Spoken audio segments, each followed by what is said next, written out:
৩০ নং word Munshipara unit কর্তৃক আজকের এই সভার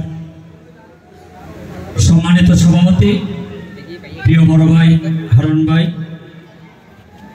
উপস্থিত প্রিয় সঞ্চালক, রাজপথের প্রিয় সহযোদ্ধা শহীদুল ইসলাম আর্য ভাই এবং নাজিব ভাই, উপস্থিত ৩৭ নং ওয়ার্ড মাটি ও মানুষের প্রাণপুরুষ, আপনার সরাসরি ভোটের মাধ্যমে নির্বাচিত সাবেক জনপ্রিয় কাউন্সিলর, আমার রাজনৈতিক প্রিয় অভিভাবক প্রিয় হাসান মুরাদ ভাই, উপস্থিত আমার ৩৭ নং ওয়ার্ড বিএনপির সাবেক সাধারণ সম্পাদক হাসান ভাই, উপস্থিত বন্দর থানা বিএনপির সাবেক সহসভাপতি কামালউদ্দিন কোম্পানি সহ আমার প্রান্তীয় সংগঠন বাংলাদেশ জাতীয়তাবাদী দল বিএনপি এবং অঙ্গ সংগঠনের হাজারো নেতৃবৃন্দ। আমি আসলে ভুল করবেন, অনেকের না বলতে পারি নাই বা এলোমেলো করে ফেলছি। এবং সামনে উপস্থিত আমার প্রিয় রাজনৈতিক নেতৃবৃন্দ, আসসালামু আলাইকুম রহমতুল্লাহ।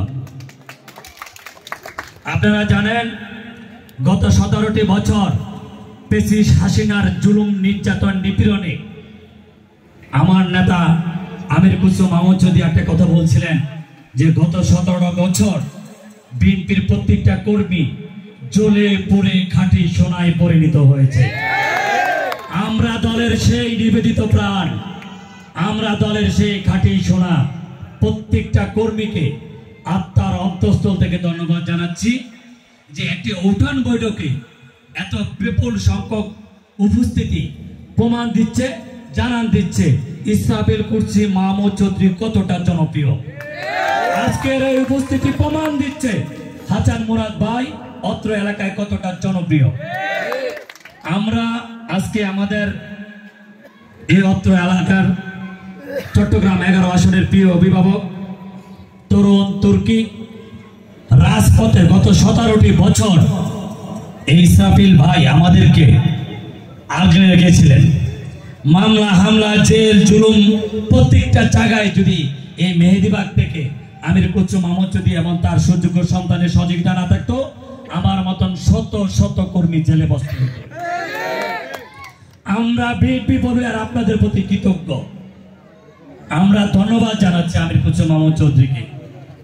আপনি জাতির প্রয়োজনে জাতির নেতা হয়েছেন, আরেকজন আগামীর জাতির নেতা আমাদের মাঝে আপনি ফিরে দিয়েছেন।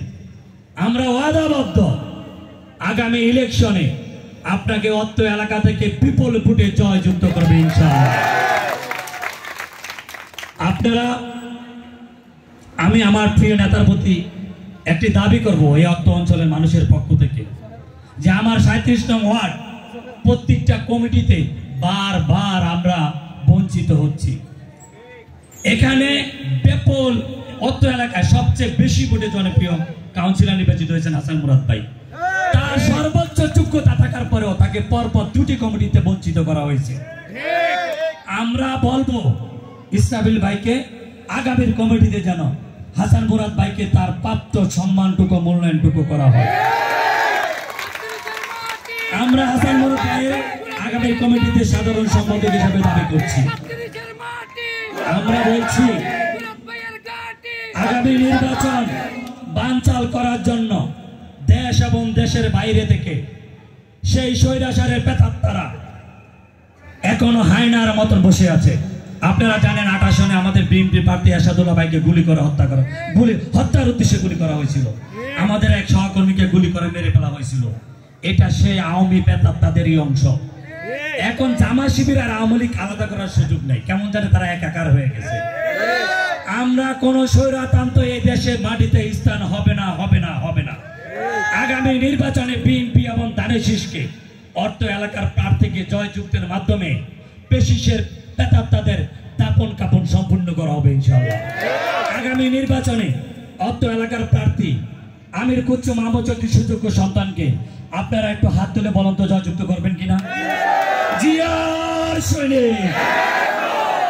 আমি আমার মূল্যবান সবটুকু বক্তব্য আজকে সবার প্রধান অতিথির জন্য দিয়ে আপনাদের সবার মধ্য থেকে বিদায় নিচ্ছি। যাওয়ার আগে শুধু একটি কথা বলছি, 31 দফার প্রত্যেকটি বাণী মানুষের ঘরে ঘরে বুঝে দেওয়ার জন্য আমি ইসরাবুল, আমাদের ক্যান্ডিডেট ইসরাবুল কুসুম মাহমুদ চৌধুরীর ছবি দিয়ে শ্রমিক দলের পক্ষ থেকে অলরেডি লিফটেড বানানো দিয়েছি। আগামী 2-1 দিনের মধ্য থেকে আমরা পুরো 11 আসনে আমাদের শ্রমিক দলের পক্ষ থেকে, আমার পক্ষ থেকে আমরা কার্যক্রম শুরু করব। সেই কার্যক্রমে আপনারাও শুরু করবেন।